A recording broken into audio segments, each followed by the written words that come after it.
Assalamu ala Rasulillah Nabiyina Muhammadin wa alihi wa sahbihi wa man walah. Asyhadu anna ilaha illallah wahdahu la syarikalah wa asyhadu anna Muhammadan abduhu wa rasuluh.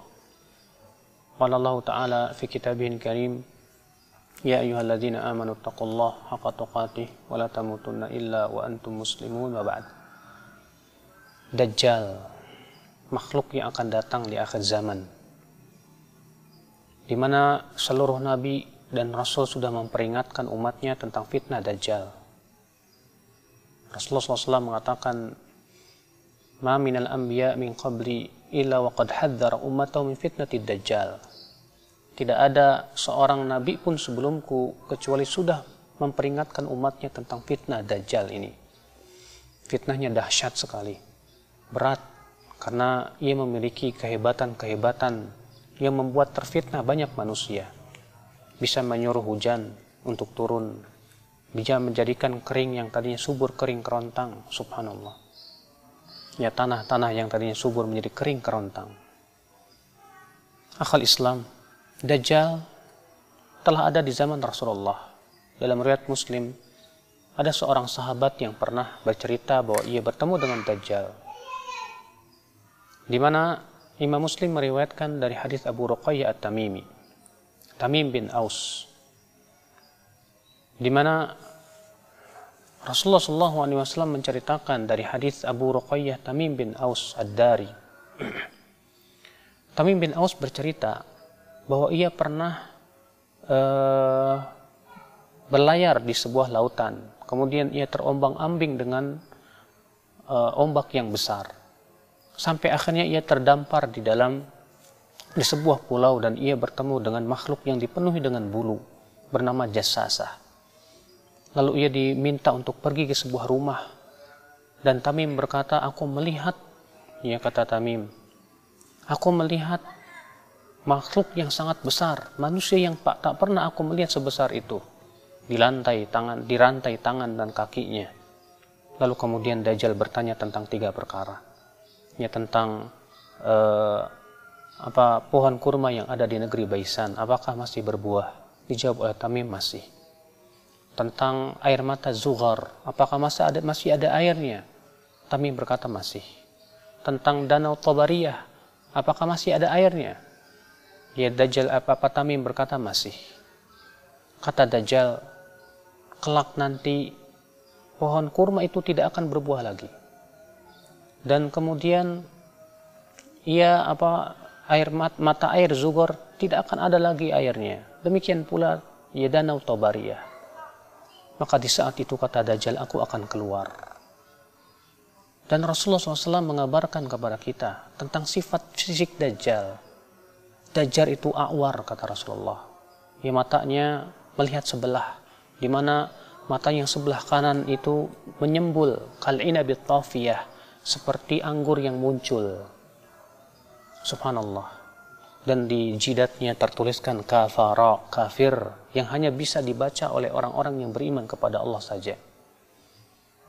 Oleh karena itu, ya akhal Islam, ya, hanya orang-orang yang diberikan keimanan oleh Allah, walaupun iman itu kecil atau sebesar biji sawi di hatinya, ia akan bisa melihat bacaan tersebut.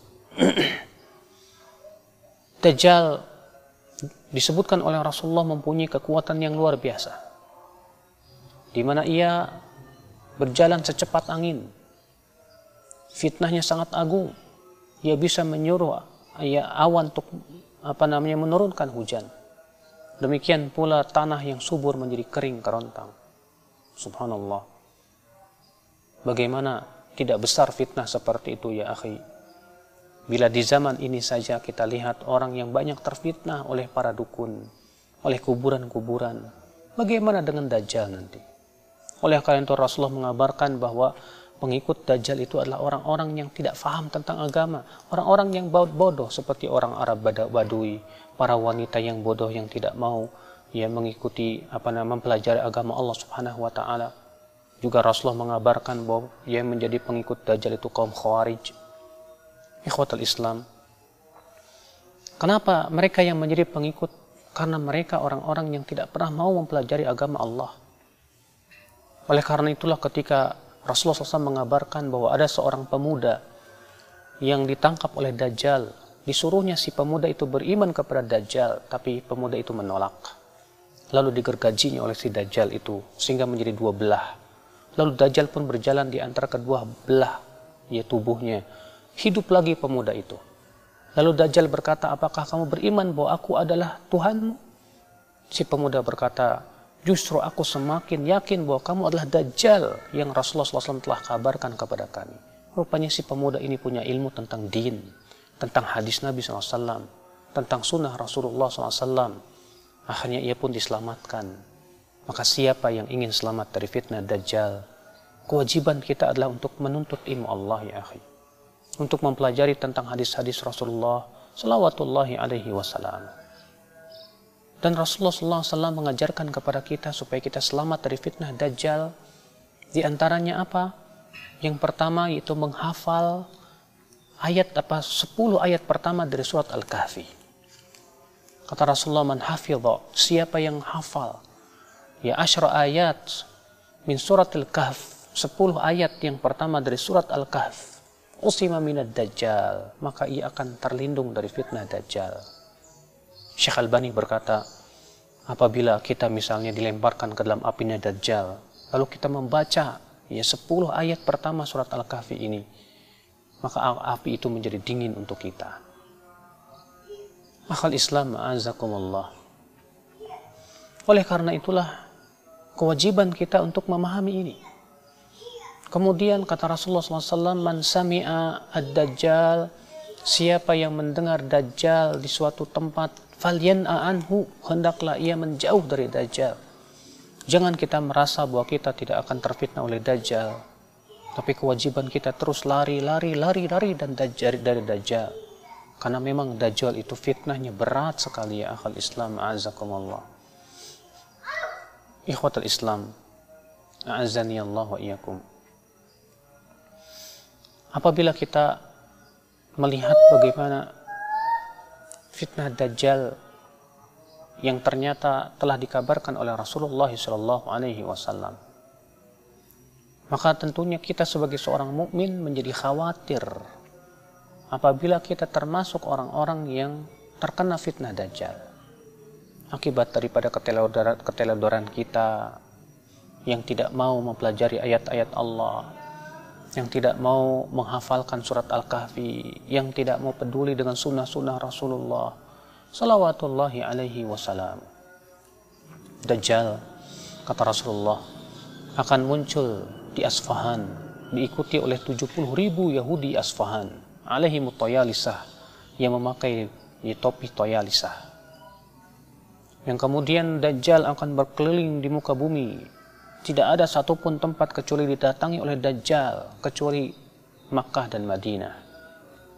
Hanya Makkah dan Madinah yang tidak bisa dimasuki oleh Dajjal, karena Makkah dan Madinah dijaga oleh para malaikat. Dan di saat itu kerajaan kaum muslimin berada di Syam.